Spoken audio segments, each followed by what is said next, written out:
जय हिंद। स्वागत है आप सभी का अनस्टॉपेबल जीएस क्लासेस में। आज के इस वीडियो में हम लोग बात करेंगे जीएसटी के बारे में। जीएसटी मतलब गुड्स एंड सर्विस टैक्स, वस्तु और सेवा कर के बारे में। इससे पहले जो भारत में जो लिया जाने वाला टैक्स था वो वैल्यू एडेड टैक्स हुआ करता था, VAT। VAT मतलब V मतलब वैल्यू, A फॉर एडेड मतलब जोड़ना होता है और टैक्स मतलब कर। तो पहले जो टैक्स लिया जाता था जीएसटी से पहले, उसको कहा जाता था VAT यानी कि वैल्यू एडेड टैक्स। जो वैल्यू एडेड टैक्स हुआ करता था ये दो प्रकार का हुआ करता था। एक को कहा जाता था डायरेक्ट टैक्स और दूसरे को कहा जाता था इनडायरेक्ट टैक्स। तो अब हम लोग बात करें कि डायरेक्ट टैक्स क्या होता था। तो डायरेक्ट टैक्स जो हुआ करता है वो, उसमें जो डायरेक्ट टैक्स होता है वो जिस इंसान पे लगाया जाता है उसी इंसान को वो टैक्स भरना होता है। डायरेक्ट टैक्स जैसे इनकम टैक्स जो होता है वो एक प्रकार का डायरेक्ट टैक्स ही है। यदि आप किसी व्यक्ति को 50,000 से ज़्यादा का कोई गिफ्ट देते हैं तो उस पर भी आपको डायरेक्ट टैक्स ही लगता है। तो जो इस तरीके का मतलब व्यक्ति अपना खुद का कर अपने खुद गवर्नमेंट को ले जाके जमा कर रहा है तो उसको कहा जाएगा डायरेक्ट कर। अब हम लोग बात करें कि इनडायरेक्ट कर क्या होता है, इनडायरेक्ट टैक्स के बारे में। तो जो अप्रत्यक्ष कर होता है इसमें क्या होता है कि व्यक्ति अपना टैक्स खुद ले जाके गवर्नमेंट को नहीं जमा करता है, किसी दूसरे के हाथ से ये टैक्स जमा होता है। तो जो टैक्स खुद व्यक्ति नहीं गवर्नमेंट को ले जाके जमा करता है, दूसरे के हाथों से जमा करता है, उसको कहा जाता है अप्रत्यक्ष कर, इनडायरेक्ट कर। अब ये जो इनडायरेक्ट कर होता है ये किस प्रकार का होता है, तो इनडायरेक्ट जितनी भी बिक्री होती है, कोई भी सामान बनता है तो उस पे जब उसका मूल्य निर्धारित किया जाता है उसके बाद से उस सामान पे लगता है टैक्स।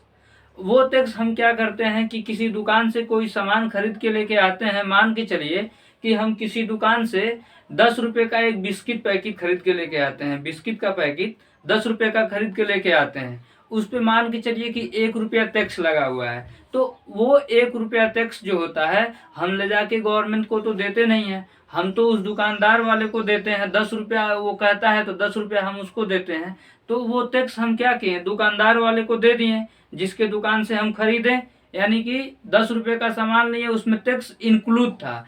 तो जितनी भी बिक्री वाली वस्तुएं होती हैं जैसे बिस्किट हो गया और सारी चीजें जो पैकेट में करके आ रही हैं, या फिर दाल चीनी कोई भी चीज है, हर चीज पे टैक्स लगता है। जितनी भी चीजें दुकान से हम लोग खरीद के लेके आते हैं हम लोग सब लोग उस पे टैक्स देते हैं। लेकिन हम लोगों को क्या होता है कि पता नहीं चलता है कि हम टैक्स दे रहे हैं, इसी वजह से उसको कह दिया गया है इनडायरेक्ट। मतलब वो इनडायरेक्ट अप्रत्यक्ष तरीके से जाता है। हम तो दुकानदार को लेके आते हैं, अब दुकानदार जहां से लेके आता है सामान को वो दुकानदार देता है उस पर टैक्स।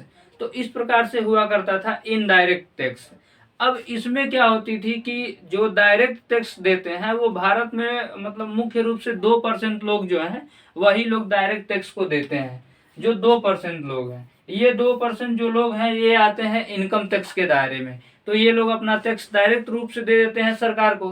अब बाकी के 98% लोग इनडायरेक्ट टैक्स देते हैं।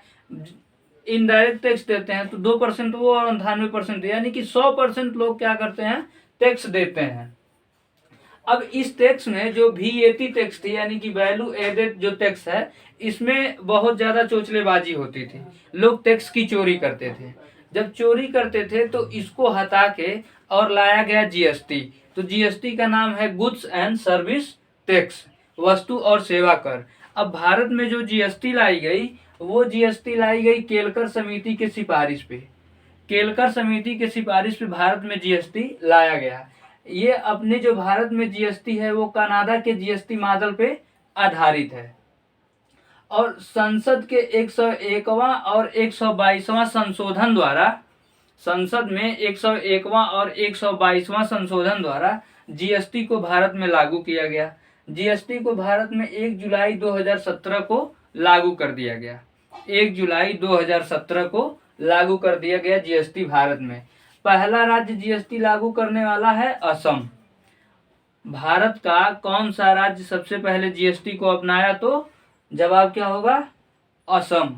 और जीएसटी एक संवैधानिक निकाय है जिसकी चर्चा अनुच्छेद 379 में जीएसटी की चर्चा है, और 369 में आईजीएसटी की चर्चा है। आईजीएसटी के बारे में मैं आपको अभी बताऊंगा आगे कि आईजीएसटी क्या होती है। तो आईजीएसटी की चर्चा है 369 में, यानी कि 369 में आईजीएसटी की चर्चा है। अब जीएसटी में जो कुछ भी बदलाव होगा, जो कुछ भी संशोधन होगा, इन सब का निर्णय लेने के लिए एक जीएसटी परिषद की गठन की गई, जिसे जीएसटी काउंसिल के नाम से जाना जाता है। इस जीएसटी काउंसिल में 28 राज्य के वित्त मंत्री, और उसके बाद से वित्त मंत्री 28 राज्य के वित्त मंत्री और केंद्र के वित्त मंत्री, जैसे अभी केंद्र के वित्त मंत्री जो हैं वो है निर्मला सीतारमन। तो निर्मला सीतारमन, एक पर्सन निर्मला सीतारमन हो गई। उसके बाद से एक होता है राज्य मंत्री। राज्य मंत्री के बारे में मैं आपको बताऊंगा, जब मैं आपको बताऊंगा कि मंत्रिमंडल के बारे में जब मैं बताऊंगा तो वहां पे मैं बताऊंगा कि मंत्री कितने प्रकार के होते हैं। तो एक राज्य मंत्री होते हैं, एक वित्त मंत्री, 2 लोग हो गए, और 3 लोग होते हैं यूनियन टेरिटरी से। यूनियन टेरिटरी का बात करें अगर हम, तो यूनियन टेरिटरी का मतलब जो केंद्र शासित प्रदेश हैं, वहां से केंद्र शासित प्रदेश में 3 केंद्र शासित प्रदेश जो हैं, वहां से वित्त मंत्री को, वहां के जो वित्त मंत्री हैं उनको भी इसमें रखा गया है। तो पहला केंद्र शासित प्रदेश दिल्ली, दूसरा पांडिचेरी और तीसरा जम्मू और कश्मीर। तो 3 लोग यहाँ से हो गए, 3 केंद्र शासित प्रदेश से 3 वित्त मंत्री और हो गए, और बाकी जो 28 राज्य के वित्त मंत्री हैं उनको भी रखा गया है। तो टोटल अगर हम लोग संख्या ज्ञात करेंगे कि कितना संख्या हो रहा है इन मंत्रियों का जो जीएसटी परिषद में भाग लेते हैं, तो 1, 2 और 3, 5 हो गया, और 28 और 5 कितना हो गया? 33। तो टोटल 33 लोग जो होते हैं वो जीएसटी परिषद में भाग लेते हैं। जीएसटी परिषद में कितने सदस्य होते हैं? तो 33 लोग होते हैं जीएसटी परिषद में। और इसका जो अध्यक्ष होते हैं वो होते हैं केंद्रीय वित्त मंत्री। केंद्रीय वित्त मंत्री अभी इस टाइम जो निर्मला सीतारमन है वही केंद्रीय वित्त मंत्री, यानी कि फाइनेंस मिनिस्टर। तो जीएसटी का अध्यक्ष कौन होता है? Finance minister. अब हम लोग बात करें कि जो जीएसटी है इसमें क्या क्या होता है। तो अगर कोई भी व्यापारी जो एक साल में 20 लाख से ज्यादा रुपए का व्यापार करता है, वो लोग आते हैं जीएसटी के दायरे में। तो जीएसटी के दायरे में कौन आएगा? ऐसा व्यापारी जिसकी एक साल की लेन देन, यानी कि एक साल का जो बिजनेस है वो 20 लाख रुपए या 20 लाख रुपए से अधिक का हो। तो इसके लिए जीएसटी के लिए अब ऐसा व्यापारी जिसकी इनकम 20 लाख रुपए, मतलब जो 20 लाख रुपए का टर्नओवर कर रहा है एक साल में, वो अपना बनवाता है जीएसटी नंबर। उनको जीएसटी नंबर लेना अनिवार्य है। तो ये जो जीएसटी नंबर होता है वो 15 डिजिट का होता है, जिसमें से ये 15 डिजिट लिखा हुआ है या 15 अक्षर का होता है जीएसटी नंबर। वो कुछ इस प्रकार से होता है। आप जिस स्टेट से बिलोंग करेंगे उसका कोड होगा, उसके बाद से पैन नंबर होगा आपका, पैन कार्ड नंबर होगा आपका, फिर लास्ट में आपका बिजनेस क्या है इसके बारे में लिखा रहेगा। मान लीजिए आप इंडस्ट्रियल बिजनेसमैन है या फिर कोई छोटा मोटा दुकान है आपका, इस तरीके का जो चीज है वो जीएसटी नंबर पे आपके बिल्कुल शो करेगा। तो जीएसटी नंबर होता है वो कितने अक्षर का होता है? 15 अक्षर का। 15 अक्षर में 10 अक्षर का क्या होता है? ये पैन कार्ड नंबर। 2 अक्षर का क्या होता है? आप जिस राज्य में व्यापार कर रहे हैं उसका कोड होगा। और उसके बाद से लास्ट में 3 अक्षर में क्या होगा कि आप किस टाइप का बिजनेस कर रहे हैं उसके बारे में लिखा होगा। जीएसटी जो होती है ये प्रत्येक महीने में देना होता है। जीएसटी प्रत्येक महीने के 24 तारीख को जमा कर देना होता है। 24 से पहले भी आप जमा कर सकते हैं, और अधिकतम जो होता है वो 24 तारीख को जमा कर देना है। अगर आप जीएसटी नहीं जमा करेंगे तो आपके घर इनकम टैक्स वाले आ जाएंगे। अगर आप अपना जीएसटी नंबर बनवा लिए हैं, व्यापार दिखा रहे हैं मैं इतने का करता हूं, तो आपको महीने के 24 तारीख को जीएसटी जमा करना बहुत ही ज़्यादा जरूरी है। ऐसा नहीं करने पे ये कानूनी अपराध है, और जो जीएसटी का चोरी करेगा उसको लगभग 5 साल का जेल होने का भी कानून में प्रावधान किया गया है। यानी कि ऐसा व्यक्ति जो जीएसटी नहीं देना चाहता है, जीएसटी की चोरी कर रहा है, उसे 5 साल के लिए जेल में डाला जा सकता है। इसके बाद हम लोग अब बात करें कि जीएसटी जो है ये कितने प्रकार का, जीएसटी का स्लैब क्या है। तो जीएसटी का जो स्लैब है वो है 5 प्रकार का। 5 प्रकार में जो स्लैब होते हैं जीएसटी के, उसमें क्या क्या आता है मैं आपको बता रहा हूं। जीएसटी का 5 स्लैब है। 5 एक होता है 0%। तो 0% वाले को मैं यहाँ पे लिखा नहीं हूँ। 0% में जिस पे 0% की जीएसटी है उसको जीएसटी से बाहर कर दे तब भी कोई मतलब है नहीं, कि ऐसे वस्तुएं जिन पे कोई जीएसटी नहीं लगता है वो 0% के जीएसटी स्लैब में आती हैं। दूसरा हम लोग बात करें कि 5% का जीएसटी स्लैब किस पे होगा। तो 5% का जो जीएसटी स्लैब होता है, यानी कि जिस वस्तु पे 5% का टैक्स दिया जाएगा, वो ऐसी वस्तुएं होती हैं जो इसेंशियल होती हैं। यानी कि प्रत्येक व्यक्ति को जीवन जीने के लिए कम से कम मिनिमम इस वस्तु की आवश्यकता होती है। जैसे खाने पीने का आइटम हो गया, चीनी हो गया, चाय हो गया, आटा चावल, ये सारी जो चीजें हैं इन पे लगता है 5% का जीएसटी। 5% का जीएसटी यानी कि जो इसेंशियल वस्तु है जिसके बिना जीवन यापन नहीं किया जा सकता है, इस पे लगता है 5% का जीएसटी टैक्स। उसके बाद हम लोग बात करें कि 12% का जो जीएसटी लगता है वो किस पे लगता है। तो 12% का जो जीएसटी लगता है ये भी कुछ उपयोगी वस्तुओं पे ही लगाई जाती है, लेकिन इसकी उपयोगिता अगर आपको थोड़ा बहुत कम है तब भी आपका काम, आप अपना जीवन यापन कर सकते हैं। जैसे बहुत बढ़िया कपड़ा पहनिए, कोई 1,000 रुपये का शर्ट पहन रहा है या फिर कोई 200 रुपये का शर्ट पहन रहा है, तो ये शर्ट पहनना, कपड़ा पहनना तो जरूरी है क्योंकि आप उघाड़ा तो रह नहीं सकते हैं। इसलिए जो कपड़ा है और मोबाइल है, मोबाइल भी बहुत ज़्यादा जरूरी है कम्युनिकेशन के लिए, तो मोबाइल को भी 12% जीएसटी स्लैब में ही रखा गया है। इसके बाद जो चौथी जो जीएसटी स्लैब है 18% की। 18% में कुछ आरामदायक वस्तुओं को रखा गया है। आरामदायक वस्तु जो 18% वाली जीएसटी है, इसमें आरामदायक वस्तु, अब हम बात करें कि आरामदायक वस्तु क्या होती है। आरामदायक वस्तु में घर होता है, तो घर बनाने के लिए जो बिल्डिंग मटेरियल लगता है, इन सारे चीजों को रखा गया है 18% के जीएसटी स्लैब में। यानी कि जब आप जाएंगे दुकान से सरिया खरीदने के लिए, तो अगर सरिया का रेट है 1,000 रुपया किलो, तो आपको उस पर 18% का क्या देना है, जीएसटी भी देना है। यानी कि 1,000 रुपया किलो होगा तो आपको 180 रुपया जीएसटी भी देना पड़ेगा। 1,000 रुपये का आप सरिया खरीदेंगे तो आपको 180 रुपया और ज्यादा देना पड़ेगा। तो सरिया आपको कितने की मिलेगी, 1180 रुपये की मिलेगी। तो 180 रुपया क्या है, वही वो टैक्स है, जीएसटी का टैक्स है। इसके बाद हम अगला बात करें कि जो 28% जीएसटी है वो किस पे लगता है। तो 28% का जो जीएसटी लगता है वो लग्जरियस आइटम पे लगता है, यानी कि जो विलासपूर्ण की चीजें होती हैं उस पे लगता है। जैसे घर तो सबके लिए जरूरी है, लेकिन एसी सबके लिए जरूरी है नहीं, फ्रिज सबके लिए जरूरी है नहीं, गाड़ी सबके लिए जरूरी है नहीं। तो अगर आप घर में लगाने के लिए एसी खरीदेंगे, फ्रिज खरीदेंगे, कहीं आने जाने के लिए कार खरीदेंगे, तो उस पे आपको कितना टैक्स देना पड़ेगा, 28%। तो ये विलासतापूर्व के लिए जो चीजें, मतलब आराम से और ज्यादा आराम होने के लिए जो चीजें यूज की जाती हैं वो विलासतापूर्व वस्तु कहलाती हैं।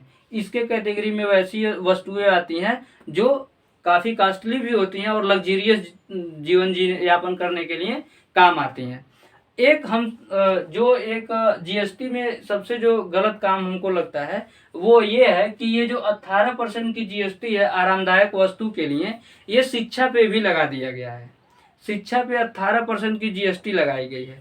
अगर आप शिक्षा, कोई किसी के पास पढ़ने के लिए पैसा नहीं है, जबकि पढ़ाई तो सबको जरूरी है। अनुच्छेद 31 में कह दिया गया है कि पढ़ाई को मूल अधिकार बनाया गया है। उसमें कहा गया है कि जो भी बच्चा 6 साल तक का जब बच्चा होगा, तो 6 साल से लेके 12 साल तक के बच्चे को, गार्जियन को कंप्लीटली, मतलब पूर्णतः उसको स्कूल में लेके जाना है तो लेके जाना ही है।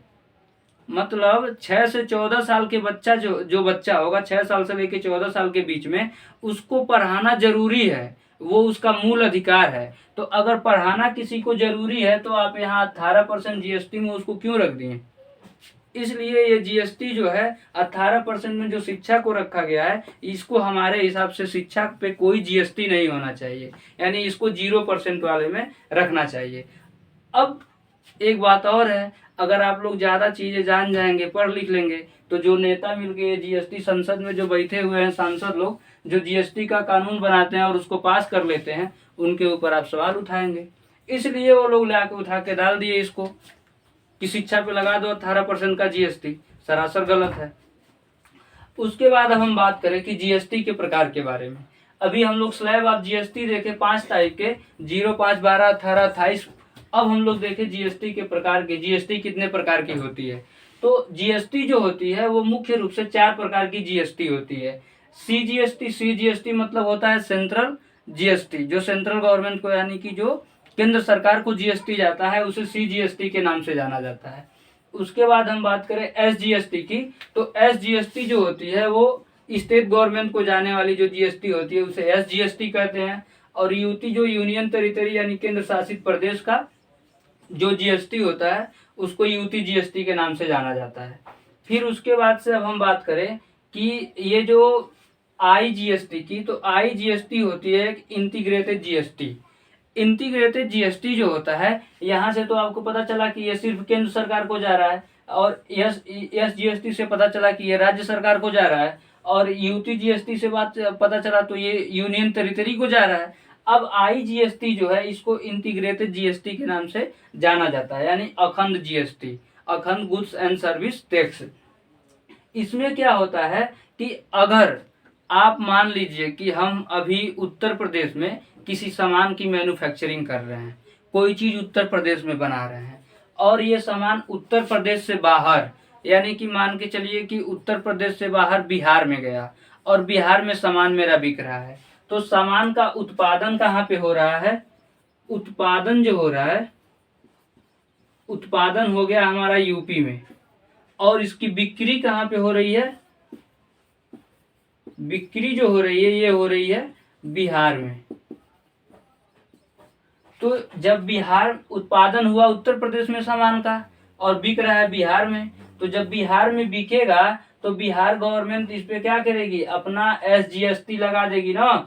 जब कोई भी सरकार अपने राज्य में सामान बेचेगी तो वो अपना टैक्स लगा देगी जीएसटी का, तो उसको कहा, जो ये बिहार सरकार जो टैक्स लगाएगी वो कहलाएगा क्या चीज? SGST, SGST.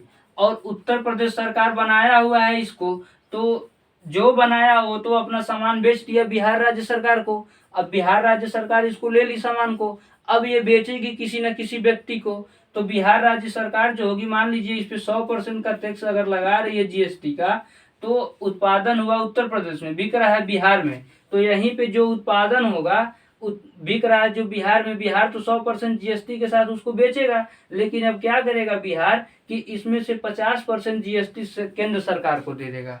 यानी कि बिहार किसी वस्तु को 100% जीएसटी यानी कि 100 रुपया जीएसटी लगा दिया, टैक्स 100 रुपया कमा रहा है किसी वस्तु पे, तो वो क्या करेगा? 50 रुपया केंद्र सरकार को दे देगा और 50 रुपया अपने रख लेगा। तो 50-50 रुपया डिवाइड हो गया, ये चला गया सीजीएसटी को, चला गया 50 रुपया, और 50 रुपया केंद्र स्टेट जीएसटी यानी कि बिहार सरकार के पास रह गया, तो 100% टैक्स उसका हो गया ना पूरा।